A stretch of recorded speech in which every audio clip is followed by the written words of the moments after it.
talking about what is it generally start like. Maybe you can talk about what started like for each of you, because I know sometimes Yes, I'm. we have a very specific idea of what abuse looks like, You and turn this it's down. not always that easy to identify. So anyone just jump in there and let us know, what abuse started out looking like for you. My Hello, everyone. I wanted to come on here, and I want to talk about domestic violence. From the LGBT, and I also want to learn more about it. Now, as for me, I love women. I am identified as lesbian, but I also been in domestic violence with a man. I was married to a man, and hey, I'm 37 years old, and I'm just now coming out, you know, about my sexuality. So it is what it is. But however, I be seeing some people that go through domestic violence. It don't matter what sex it you with or what sex it is or whatever. But I found that in the LGBT, um, it's hard. It's harder to get out of that relationship because, for one thing, is we being discriminated. For one thing, is like if you in the same, not same. I'm sorry, like if you in a heterosexual relationship, it's kind of more acceptable, easier for you to call the cops on whoever than it is for a same sex couple. As you know, it seemed like for a same sex couple, oh well, that's what they get. They shouldn't be in a same sex couple relationship anyway. So, I mean, I would like to know what is y'all opinions about it. That's what I see on Facebook, on the internet, and all that kind of stuff, that people being discriminated because of their sexuality. And I wanted to share with you guys these ladies on Facebook.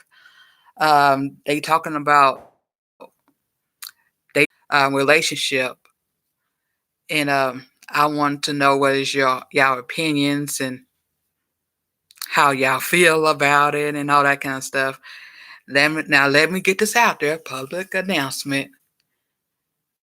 Now, if you ain't for the same sex relationship or same sex marriage or whatever, if you don't believe in that, if you feel some type of way or if you prejudiced about it, please stay off my page. Please stay off my page. This is for the LGBT community, which is, oh Lord, uh, lesbian, bisexual, gay, whatever you call it, queer, whatever the heck you call it. This is only for us, not for the heterosexual that's quote unquote prejudice. So let's get it started. Abuse started I hope y'all can hear. not having the house cleaned when my ex would come home. She liked it cleaned a certain way, and later on in the relationship, I found out that she had OCD like really really bad, and it didn't matter if the dishes was done, if the dishes wasn't put away a certain type of way in the cabinet, she'll pull the dishes out and I would have to rewash them while she's standing there and put them away the way that she want them put away. So it started with the controlling part. And I want you to do this the way I say do it. And then it went from the controlling to no company, no friends around, no family. And then from there, it started like little, calling me the B word and the stupid. And so it started with little verbal, and then it became big verbal, and then it became embarrassing. And like I said, I think I mentioned to you, I was taking a test for school one day online, and she knocked on the door, and it thought, and I opened the door. She thought someone was in the house, and she just clocked me right in the eye. Oof.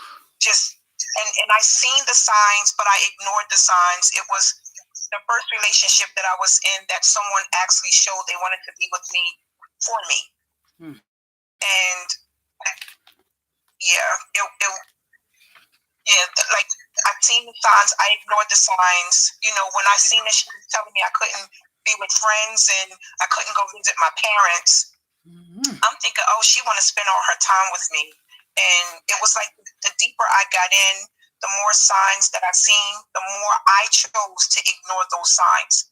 And when she blacked my eye, she actually bust a vessel in my eye, and I couldn't go to work for like 2 or 3 days. And it went from, I'm so sorry, I didn't mean it, I'll never do it again. And she didn't do it for like maybe a week, but the moment things was out of order, it got to the name calling again. You stupid, you dumb, what's wrong with you?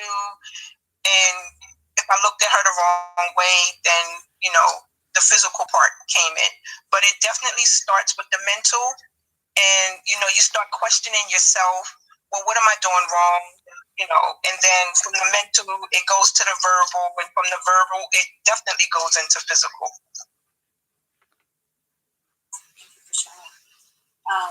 Anyone else want to share what their experience was like when it kind of like started out small way that maybe you didn't realize, and then until later on you were like, oh wait, this isn't love, this is something else? For me, it started with, why do you talk like that? Why do you use those words? Why are you using such big words? Why can't you use simple words? So controlling my speech, controlling how I communicated. And any time that I would naturally try and use my vocabulary, I learned how to catch myself, because the instantaneous, that type of look was what I was faced with. And the fear that started within me was minor. Like, why are you talking like that? Why are you saying that to me? And then it would be more argumentative. You talk like you're white. You're not white. Why don't you behave like you're a black woman? It was. So anytime I had anything to say about how I spoke, it triggered a larger argument. And it went from there to controlling my finances. You need to pay my car note. You need to buy me a car. You need to pay the car note. You can't drive this car. Where are you going? Why are you going to the store without me? Little tiny things that I didn't pay attention to at first. All of them just started to snowball. And if I happened to look like I was about to shed a tear, oh, I'm sorry, I'll never say that again. I'll never do it again. Please forgive me. And then they started shedding tears. And then I was the one made to feel that I was the one in the wrong. I was guilty. So now I'm apologizing for how they treated me. And each time it starts just with the little tiny things. And then the next you have a fist in your face or a hand around your throat. That's how it started. Each time, that's how it started.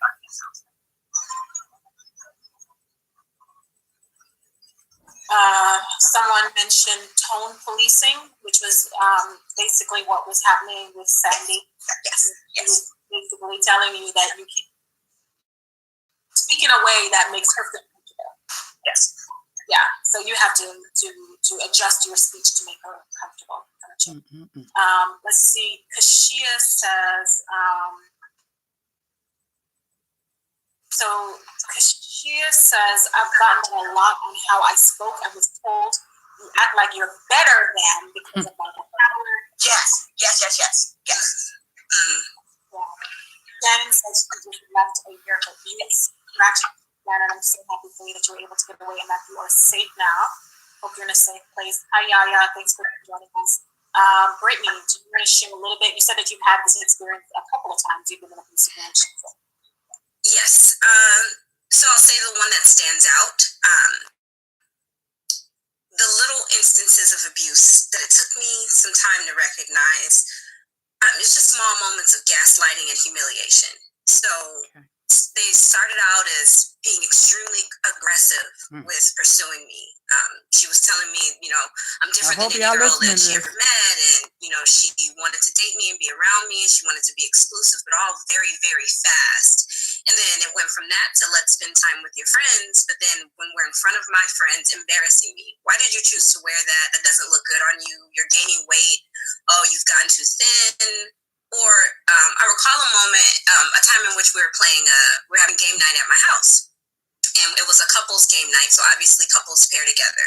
She said I was too stupid to play the game, so she didn't want to play with me.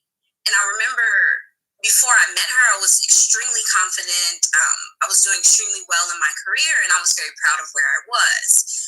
And she took little opportunities to chip away at my self-esteem until I second-guessed everything, until everything became about her approval and, walking on eggshells. Is she going to like this? Or, did I fry this chicken right? Is my outfit going to be okay? Just small moments that kind of made me need her. And I think that she was building up the opportunity to isolate me. And I didn't follow my gut. And it's those small things where your gut is telling you, hey, something's not right here, that you ignore. And I ignored those things. I ignored the humiliation and the small jabs at me, just the little things. Thank you for sharing that with me. So Imani says her abuse started with the way she looked as well. The way she dressed. And then someone asked, do any of you have children? How did the children react to the abuse? Good question. I have, at the time when I was with my ex, my oldest daughter was 4 years old. And I kind of kept her, when she first hit me, my daughter was away for the summer. And I went down to see her, and I remember I was wearing sunglasses.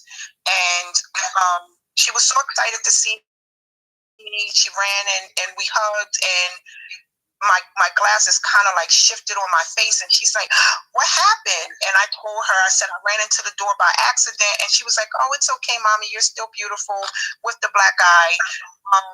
And then it became more and more like bruises, and she was, well, what happened? And I ended up mentioning to my ex at the time, I can't keep covering this up. I have to say something. And she's like, well, what are you going to tell her? Because if you tell her something and then she runs her mouth, then I would hate to have to put my hands on your daughter. And when she said that, it was shocking. It was shocking. It just filled me with all this fear, and it was important for me to try really hard to get all the strength that I can find to move away from this woman before she do harm to my daughter. So in the process of me trying to get away from her, I ran into a woman who came to my job, and she happened to be the assistant director of a domestic violence shelter downtown in Philadelphia. And I was telling her about my situation. So she told me to wait until she go to work and just pack up a overnight bag for my daughter and I, and she'll come and get me. So I waited until my ex went to work, and I left. And I remember her calling my job like 15, 20 times, just begging for me to come back home. She's not going to hurt me. She's not going to hurt my daughter anymore. And I believed her. And like Brittany said, they kind of chip at your self-esteem. So by the time I think I had like maybe my fifth black eye, I had no self-esteem, like just none. No self-esteem, low confidence, just none. So when she told me how much she missed me and she missed the family, I went back. And it was one of the worst mistakes that I made being with her, because she actually ended up beating up me and my daughter when I came back the next day. So I decided then that it was time for me to prosecute her, because if I couldn't protect myself, I had to protect my daughter. So I got the cops involved the first time. And, back then, I want to say that was like the early 90s. Back then, it was like, they didn't give a damn, protect them. What they're doing, it's not normal anyway. This is what I'm hearing from cops. It's not natural anyway. So let them kill themselves. Who cares? Who cares? So it was a long haul for me, but, eventually I got out of it, and I actually had to send my daughter away. I had to send my daughter away for like a year to make sure that she was safe. So thank you for sharing that, Terry. The question I have next, well, let me just see, there are a couple of comments. Thank you for sharing.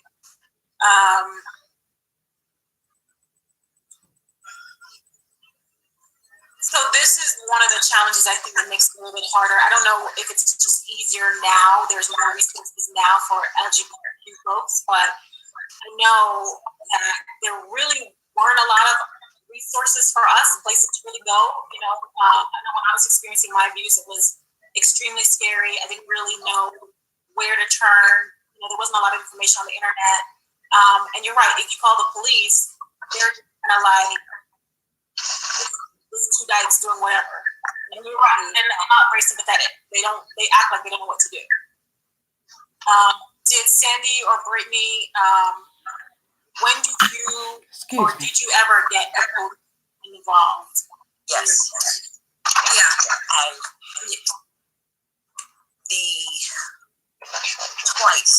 Twice I did. The worst incident, my daughter, I'm glad she was not home. It was just after my accident. I was hit by a truck in 2005. And my spine is held together with titanium. And it couldn't have been a year after the injury. I wanted to move to a better place. That's what started it all. I said, I found a better apartment.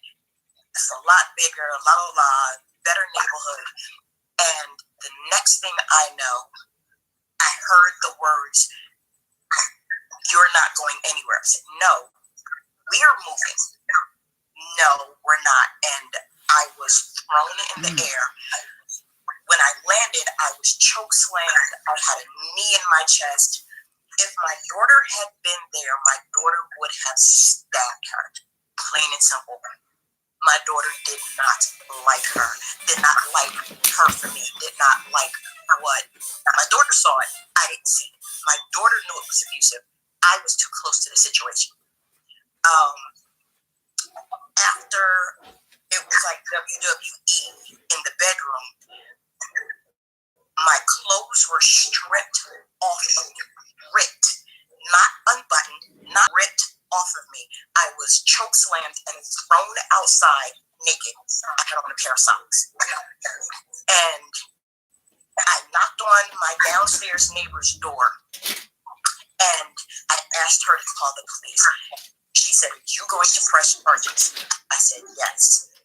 She called the police. Her son gave me a large shirt to put on because I'm cowering like this in a corner in the vestibule, because when you walked into the apartment, there were 4 doors. And my door was here, her door was right next to mine. I was in the dark corner hoping no one would see me naked. And all I could think of was, if my daughter was home, my daughter would be carried away in handcuffs. I can't do this. I cannot do this to her. I wasn't even thinking about me. I was thinking about her. And it ended up with a restraining order and then prison time after that. So that time and this last time, almost the same incident, different person, almost the same type of situation where I was thrown in the air, landed, kicked, stopped. I called the police because my daughter was standing next to me and witnessed it. my grandson was in the car waiting for me and my daughter to gather my things so I could get in the car. I was leaving that day when I was assaulted, and I called, got a restraining order on this ex, and the divorce proceedings have already been started, and there was jail time involved as well. I had to.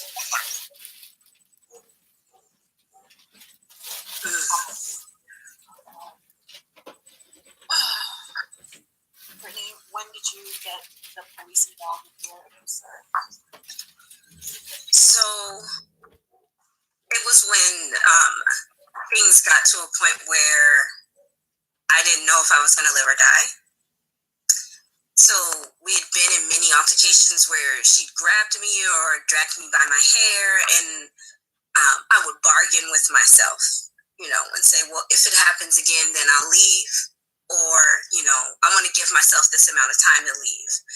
But there was one night when I found out that she was cheating. The girl that she was cheating with was her ex-girlfriend. She sent me dozens of screenshots, and I, confronted her with them. And when I confronted her with them, she became extremely angry. She trapped me in my house. I told my family, my sister and my aunt, I'm going back to my apartment. If you guys don't hear from me, I need you to check on me. So I went back to my apartment because she was staying with me at the time to get her things out. And things just escalated from there. It got to a point where she was choking me consistently to the point where I just knew that I needed to stay awake. I was blacking out and coming in and out of consciousness and just thinking and praying, Lord, just let me stay awake, because I didn't know if I was going to wake up. And we got into several physical altercations where I was trying to run away from her. I remember at one point I got so afraid that I ran in my kitchen to get a knife. I'm 5'4" and she was 5'11". So she just essentially ragdolled me and took the knife away. She picked my cat up and grabbed him by the neck and was like, I'll kill him if you try to run again.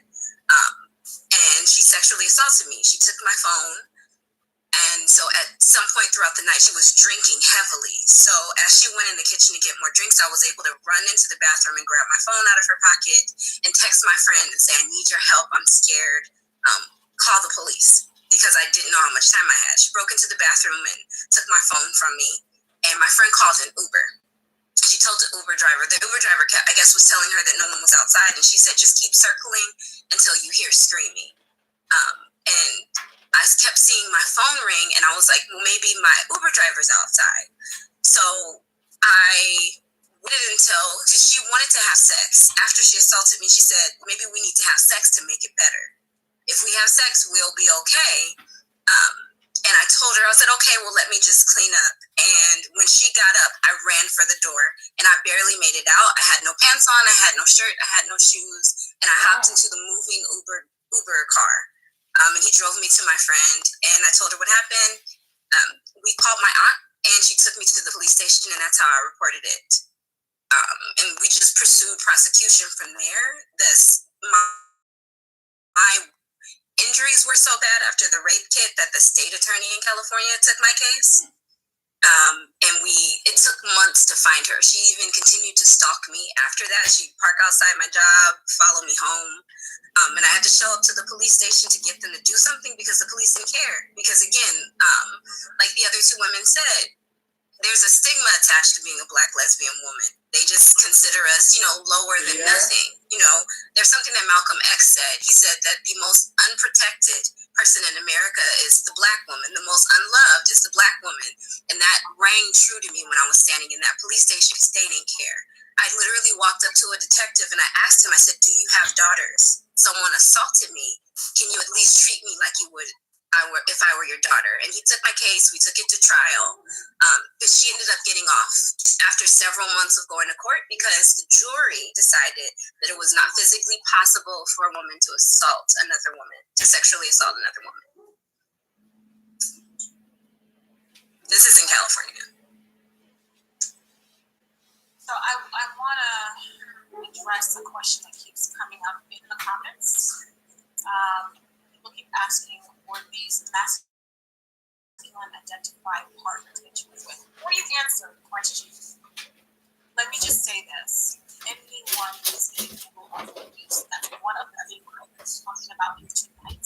Let's not make stereotypes based on someone's appearance that they're not. It's impossible for someone to be abusive because they're fat, or they're stud, or they're a soft stud, or, or no label. Abuse does not know any gender, any orientation, none of that. So for those who, you can answer the questions if you want to, ladies, but I just wanted to make sure that folks realize that this shit can happen from anyone. So for me, it was three. It was in one. The different instances were different presentations. One was feminine presenting, one was no label, and one was masculine identifying. So I don't think that presentation has anything to do with it. Like, we know to be true, gender and presentation are not mutually exclusive. So just because someone is masculine presenting on the outside doesn't mean that they're feminine. My partner right now is extremely masculine presenting, but she's the most feminine, kind woman that I know.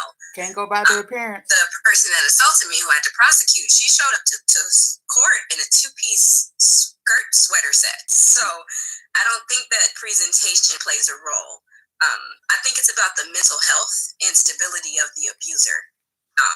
That's the problem at hand. That's the key. That's the key. All of my exes were feminine of center, except for one. So it can happen. She could be wearing stilettos. It can happen. It doesn't matter what they look like at all. It doesn't matter how they identify at all. It's what's up here. That's the key. If something up here triggers them, they could be in an evening gown and it will turn ugly real quick. For sharing. Let me just go ahead and read some of the comments here. Some folks are saying this is crazy, it's insane. And then D asked the question, is it possible for someone to become competition for this behavior? I think so. I want to address that. Yeah, sure, please do.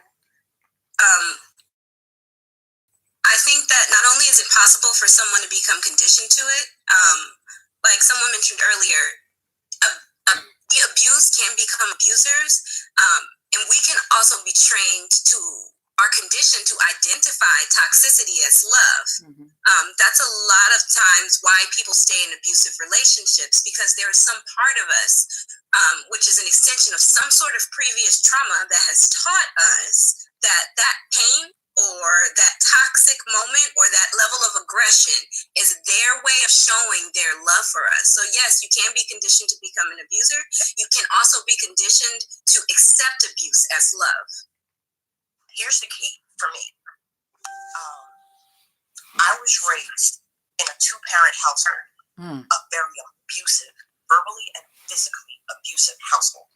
So I equated pain and trauma with normalcy. That's what I sought out as I got older and developed romantic relationships. I chose partners who did to me what my father did to my mother, because everything I saw was pain. And my mother stayed for over 20 years. And so I didn't think there was, I had no clue that there were other family structures that were unlike mine. So when you see something that is so abusive as normal, that's what you surround yourself with. And when, for me, my father verbally beat me up on a regular basis, there was nothing I could do that was right. So what happened was, I sought out validation in someone else, because I never got that acceptance and my validation from my household unit. And the more I sought it out, that's what I attracted. I had zero self-esteem. The only thing you could not tell me was that I was stupid. That I did. But you could tell me that I was ugly, that I was skinny, that I was fat, that I was whatever, that I wasn't worthy, and I believe it because that's all I saw. And people need to really understand, and I didn't understand it until I read that book, The Four Agreements. We are our worst abusers. We will abuse ourselves because of the situations that we have surrounded ourselves in, whether it be on purpose or that's how we were raised. We are the ones who will abuse ourselves worse than anyone else. Even if your parents beat you, you still beat yourself up worse than they do. And because of that, the level of abuse that we will tolerate is equal to the level of abuse that we place upon ourselves. If someone abuses us a little bit more, then we'll walk away. But if they abuse us a little bit less, then we abuse ourselves, and that has to do with your own self-esteem. We will tolerate it endlessly, and that's exactly what I did because I didn't think I was worthy of anything better because my father told me I wasn't worthy of anything better. All the other males in my family told me I wasn't worthy of anything better, and that's how every last one treated my mother. That's how my brothers treated my mother. So why am I any different? So the relationships I sought out were abusive, and to me that was normal until it got to be so much that other people started seeing what I could not see. My daughter was my saving grace in each relationship. She was the voice of reason, and she was the reason I walked away from each one. It's all in how you are conditioned, how you see yourself. That's your key. And that, Sandy, I'm gonna ask one of the questions I see here. Someone asked, have you all ever, I think the question, I missed it somehow, but it was basically like, have you ever asked your partners to go to therapy, to get counseling? I did.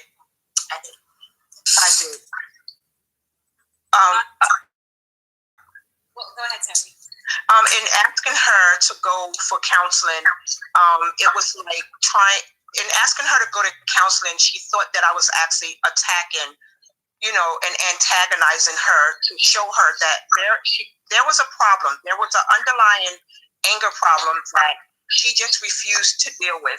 And in telling her that she needed to go to counseling was pretty much telling her that you have a problem that you need to address.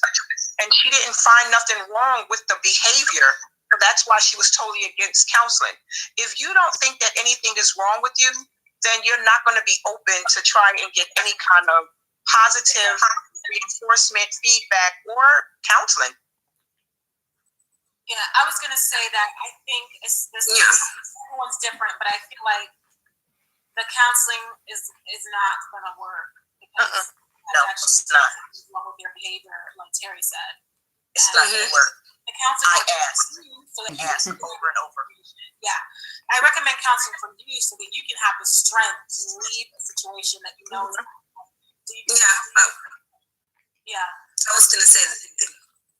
Yeah. Counseling. So the issue I find with that is it creates the idea that the toxic relationship can be saved through counseling. Once somebody has made you the focal point of their abuse, you are nothing less than that to them. And I'm not speaking for all cases, but I'm saying it's necessary to seek counseling for yourself, to identify why you're in this situation and how to get out. But don't waste time that you could be using to move on to something healthier, trying to save someone. Because the reason why we end up staying in these situations for extended periods of time is because we want to save them. We can't save them. They have to want to save themselves. Absolutely. Totally agree.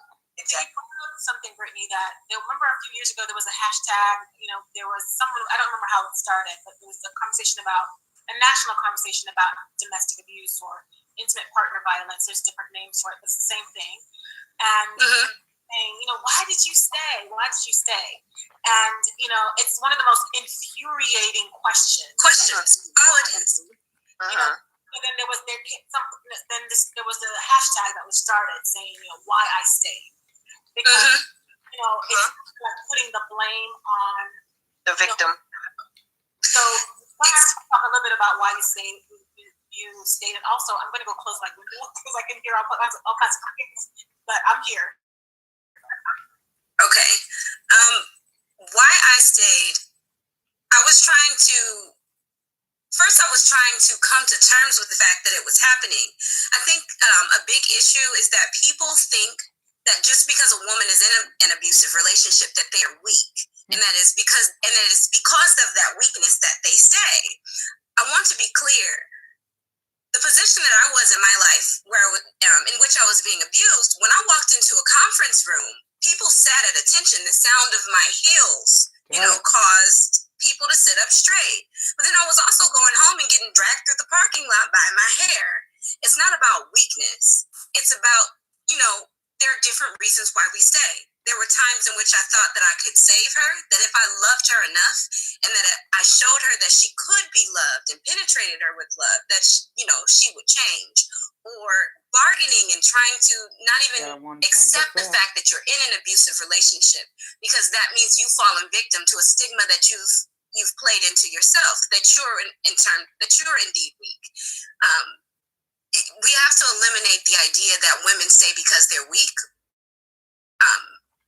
or that they didn't do enough or fight hard enough.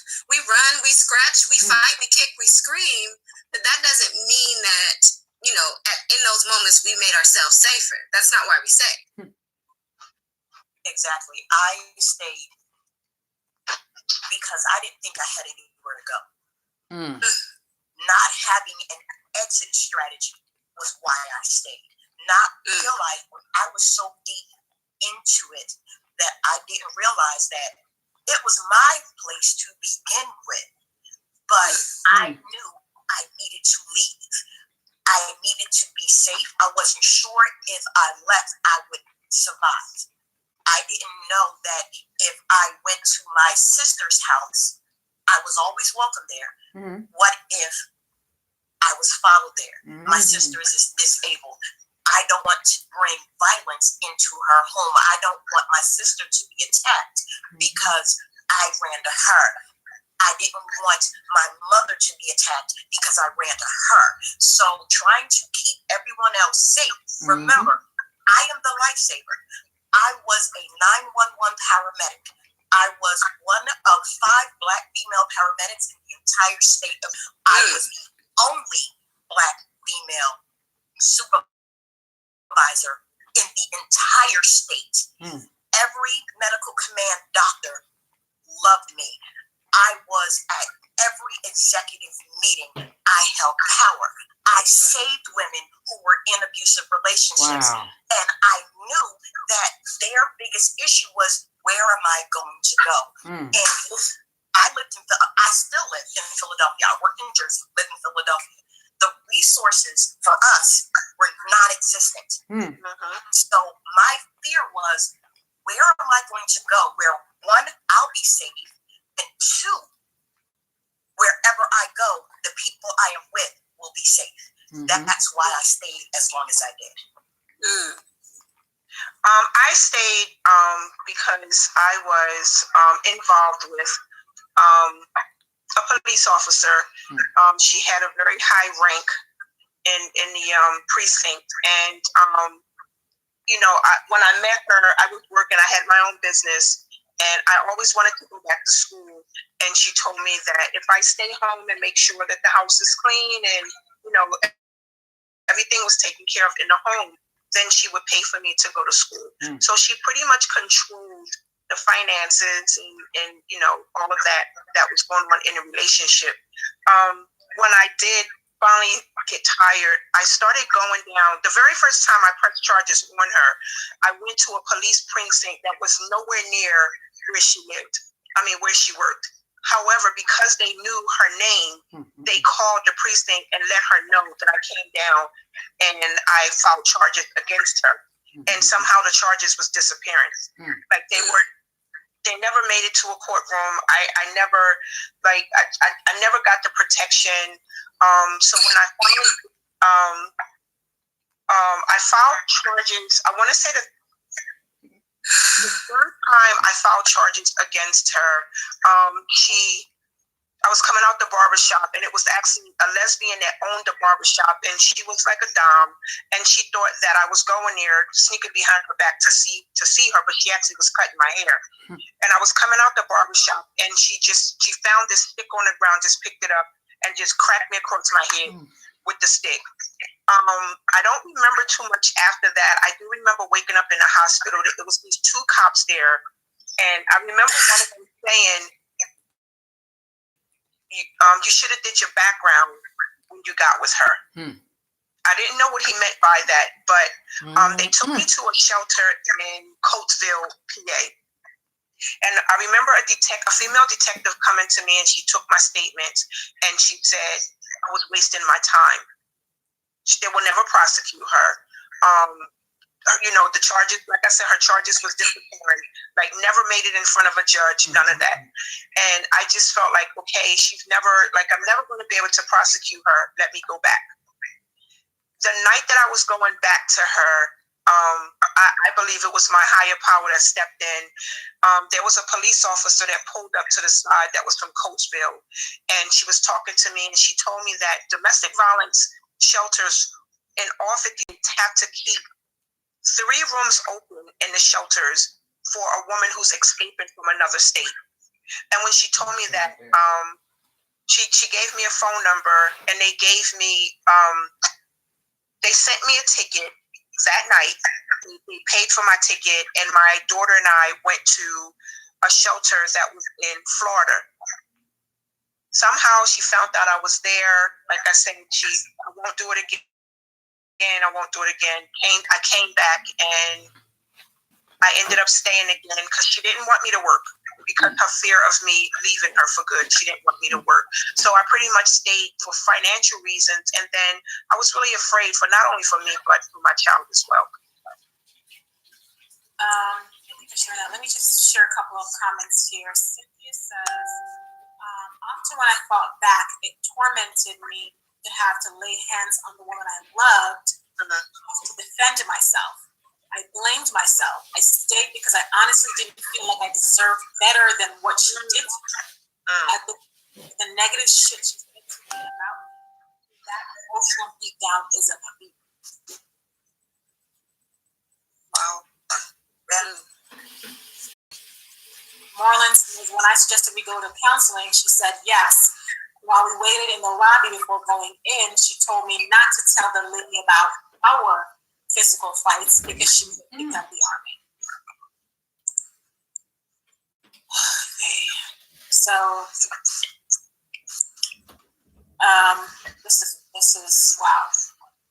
Thank you all so much for sharing. I appreciate you sharing. Hopefully this will help someone.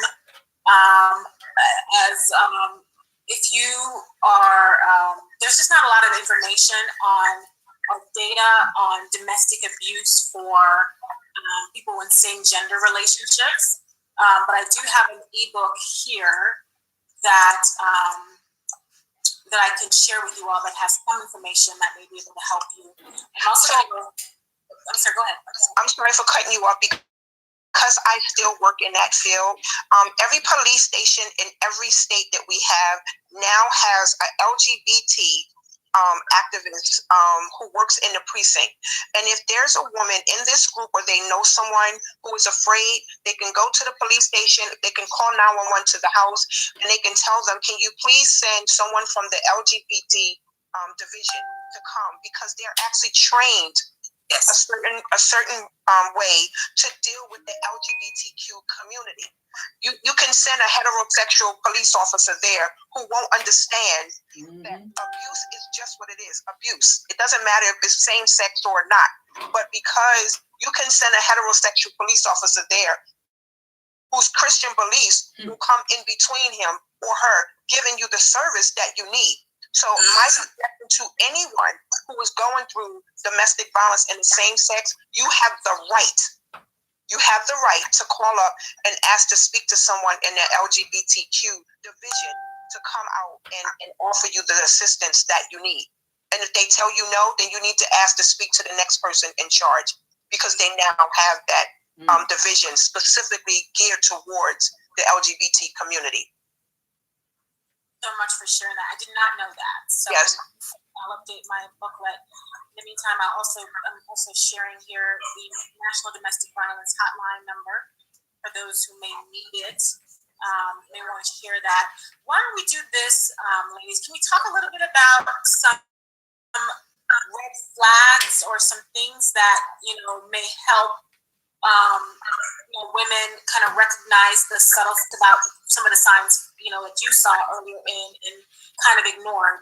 But are there any things that maybe that folks should be looking out for? Maybe they don't realize it, because like I said earlier, that they're in an abusive relationship. I do have a list of signs in my ebook, but I also would like to hear what some of you guys' ideas are that kind of make you see that, okay, maybe this person is abusive and I just didn't realize it. Isolation. Yeah. That's definitely that's the first isolation. If you're used to going out, hanging out with friends, and then all of a sudden they don't want you going out,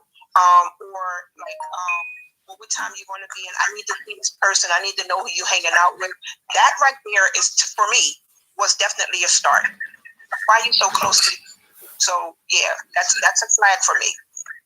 And it's also, the isolation is depending on how much support you have in the LGBT community. If you have any at all, if you don't have any, it's even worse, because you feel like you feel alone, and you feel like I know in the past I've been threatened to be outed. Like when I was closeted, there was that threat that you'll be outed, and I'm going to tell your job, I'm going to tell people or whoever. So if you're closeted, then they can threaten to out you as a way to keep you, in the relationship. Any other signs that maybe someone may be asking you to change your phone number? Complaining about the friends you have. Why are you spending so much at your best friend's house?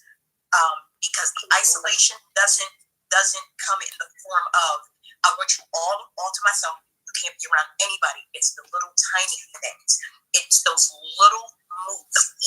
Isolation happens in baby steps. It does not happen when they just snatch you away as soon as you start dating. They start asking you to change your phone number, a suggestion to change your phone number. Why don't you deactivate your Facebook? Why don't you deactivate all of your social media? Now you are no longer in contact with certain people. That's how that isolation starts. Also,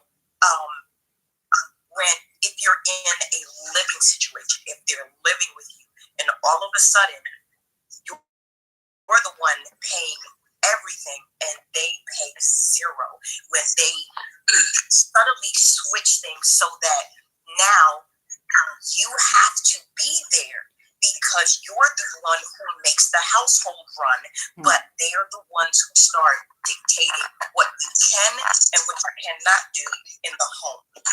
So now they've got you separated from your friends and family via communication, but now you are ball and chain to the house because, well, you have to pay the bills. It starts with those tiny steps. That's how it started for me. And I think Terry mentioned one of the things, that may be me sounding scratchy. One of the things that she may have mentioned too is the financial control, right? So if you don't have a job, where people tell you, you don't have to work, you got to realize sometimes if someone that's a way of financial control. If they want you to close your bank account, or they want you to merge your finances, and they another one I would say that is. Oh, can y'all hear me? Yeah. Okay, I thought I wasn't. Another one that I hear very often is people threaten to commit suicide. If you leave, Yes. Yeah. Yes. My ex actually did that. She tried it. Same. I have a list of red flags that I always like to share. Please share. Can you hear? Oh, okay. I didn't know if you guys can hear me. One major red flag is attempting to control the trajectory of the relationship. So a lot of times that looks like, for most cases, it'll be rushing into the relationship, you know, and they'll identify that or try to mask it as just saying that they're so romantically attracted to you, and they just feel like you're the one, and they'll rush you past your comfort zone. And as lesbians, we're just like, oh, ha, ha, ha, we're U-hauling. U-hauling is a funny joke, but it is not often healthy. And be leery of someone who's willing to move fast and skip steps. They don't know you very well, but they're ready to live with you. Another red flag, as the other ladies mentioned, is isolation. And isolation can be one of those slow and steady things. First starting with saying, hey, you know, I just want to spend time together, just you and me. And then it turning to, you know, not wanting you to hang out with your friends, to not allowing you to hang out with your friends. And it's a progression of control, becoming very jealous. And that jealousy, you know, sometimes some of us can think that jealousy is a cute thing. You know, we like it when our partners get a little riled up if someone, you know, flirts with us. But there is a healthy jealousy and there's unhealthy jealousy. Unhealthy jealousy looks like a space in which you're fearful of your partner's reaction if, you know, a stranger looks at you, or you speak to someone, or even share a kind gesture. Controlling your money, or being verbally or emotionally abusive, those kind of things start out before the physical abuse ever happens. So before you have your hand, before they put their hands on you, they've already started breaking you down emotionally, and using their words to beat you up. And it'll start off slowly, you know, you don't look good in that, to, you know, next thing you know, you're being choked or you're being punched. And then, you know, not valuing your things. Pay attention to people who don't value your space, who don't value things that you value. Like, say you have a vase that your grandmother left you and they accidentally break it. All of those little things are red flags. Because if someone doesn't value things that are important to you, they also don't value you. So true. So true. Thank you for sharing those. Those were great. Let me just go ahead and grab some of the other comments. Dee Mitchell says she's seen the signs. Tiffany says, my first girlfriend has so many problems, it was ridiculous. She tried to abuse me, but I fought back. I thought she could control me. She was older than me. She had low self-esteem, insecurity, trust issues, and had no reason to be at all. She just had, hang on here. I don't know why I'm missing. Anyway, she said something about she stayed for a very long time. I didn't grow up in an abusive household at all, but I was always told you protect yourself no matter what. Well, we got into a big argument to the point where she would call one of her so-called friends, telling her that what she was gonna do to me. I started packing, and when she was on the phone, I went and got a knife and hit it on me. She had a habit of running up on me with my back turned. She did it at this time, and I told her she better back off. Okay, so this is a very, very long story here, but it sounds like what she if I hadn't left, I would be in jail right now. But I always tell people after that first time they put your hands on you, don't ever give them a second chance to do it again. Absolutely. Absolutely. Thank you for sharing that. Absolutely. God, whoever don't want y'all to get that. Let me just see here. I know Shamika's saying that, you know, if you don't know the signs, pray to God and ask him to show you the red flags, and he will. She says, I moved to Michigan and I thought to me the same. He started being so disrespectful and ignoring me. I prayed and Jesus showed me the red flags in 1 month. And my sister called me and asked me about my son, and she got me out. Hallelujah. So, you know, a lot of folks can relate to using children to manipulate you. That's one. Threatening self-harm. Shannon says, I have 2 lesbian stud daughters. My daughter was in a relationship with a femme that was abusing her for a year before I found out. How I found out was my daughter was beaten and rushed to the hospital with a busted face. I always told my girls, put your hands on a woman. That is freaking crazy. Let me just make sure I haven't missed any other comments here. Some suggestions. Right? Any suggestions for folks who, all of this that you've been through, guys? I mean, that would kind of make anybody kind of be afraid of getting into another relationship. After you went through all this, where are you now in your romantic life? Like, what's happening there romantically? I went through a period in which I was toxic for a while to other people. That abuse affected me in a way that it was very difficult to come back from. I'm still having nightmares to this day.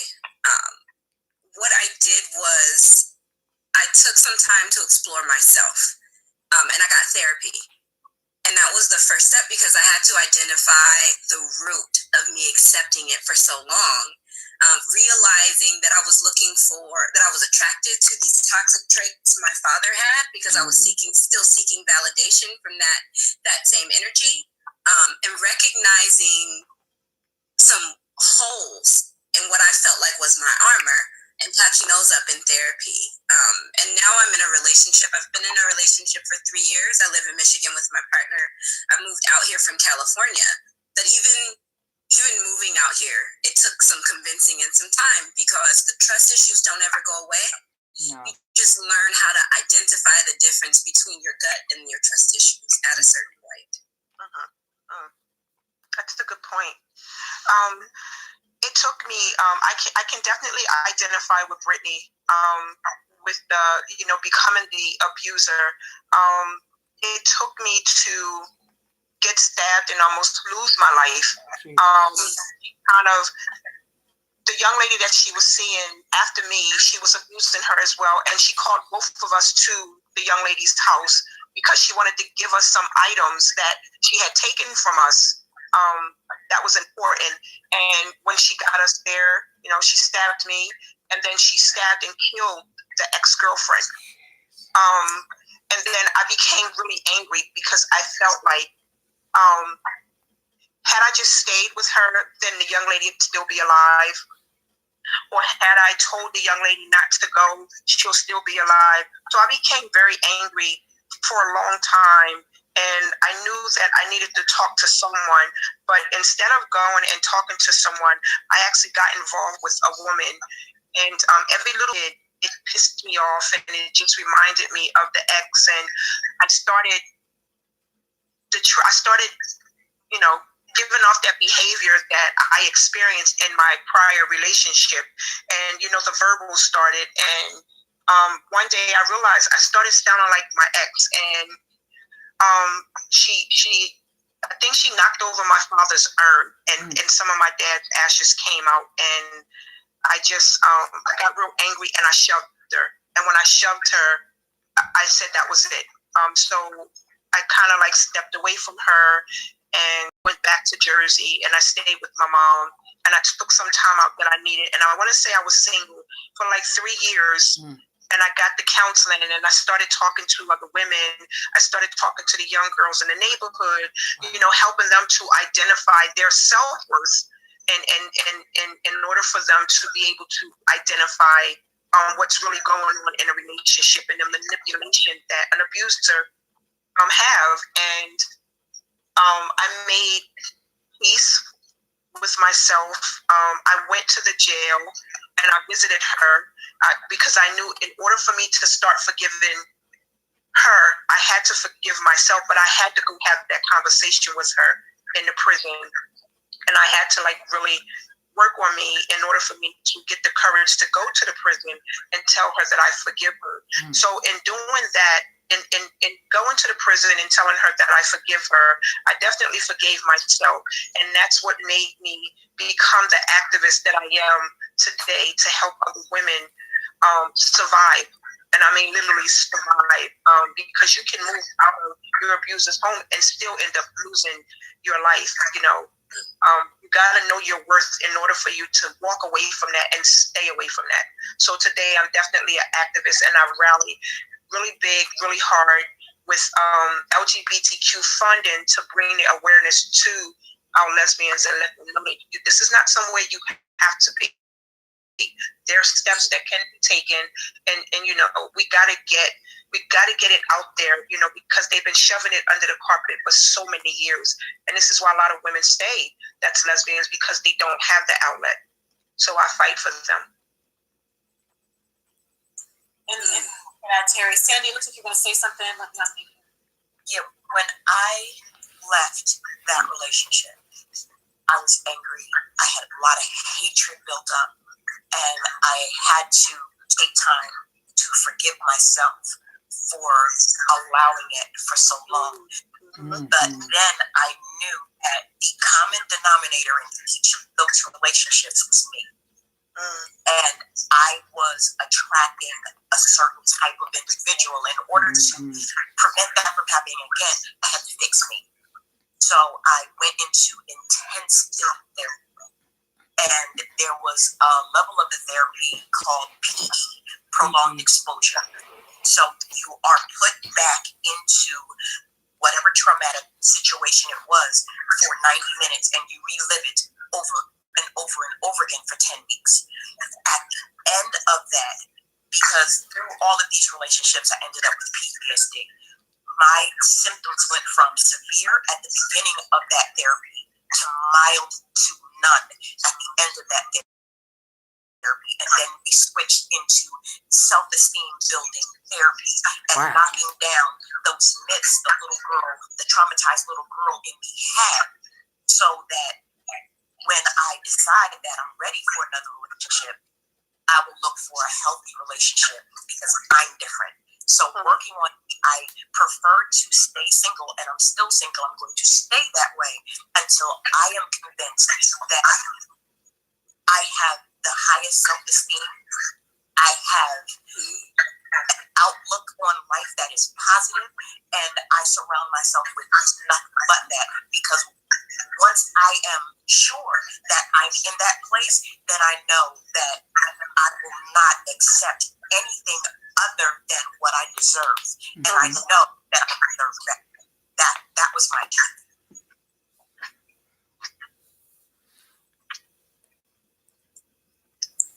Thank you. I just want to, I don't know if there's anything else you guys want to say to wrap up. I just want to say thank you so much for sharing this. I also want to, thank everyone on here who's watching. Thank you for, sharing this with other folks. Thank you for being open and understanding. I've been through this. It can be so difficult to understand, how people can get in a situation like that. But anybody, literally, you're all intelligent, beautiful women, and you end up in a situation that you just didn't expect. I would say, for those who are in the situation, call the National Domestic Violence Hotline. Terry, are there any other suggestions you have for folks and Brittany who may be in a situation like this right now, not knowing what to do? What suggestions do you have for them? My suggestion, if possible, Samara, I escort a lot of the courts so that they don't have to be there by themselves to face their abuser. I have a lot of information to help women get out of that situation where they can go to safe houses and get the help that they need.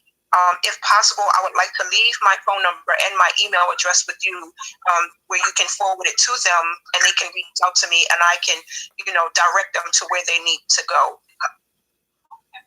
All right, we can do that. And I know it's very hard sometimes to believe that you deserve better, but I just want to ask you, do deserve better? You really do. Because play mind games with you. So most of the time, you have forgotten. Because look at all these women. These are all amazing, accomplished, intelligent, beautiful women, and who are doing the damn thing at work and in other parts of their lives, but somehow this person managed to convince them that you deserve to be treated like this, right? So I would just say, if you are having any doubt, okay, go and look in the mirror and tell yourself that you deserve better.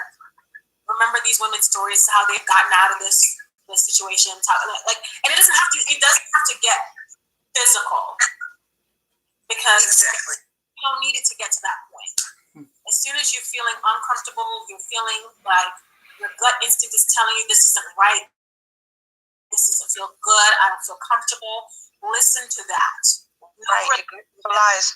No relationship is worth your life. And like I said, I know some of us it's hard for because of whatever we grew up with, unresolved issues, trauma as a child or whatever. And if you are an abuser, if you recognize yourself as somebody with issues, anger issues, control issues, because it's about power and control abuse. Go get some freaking help.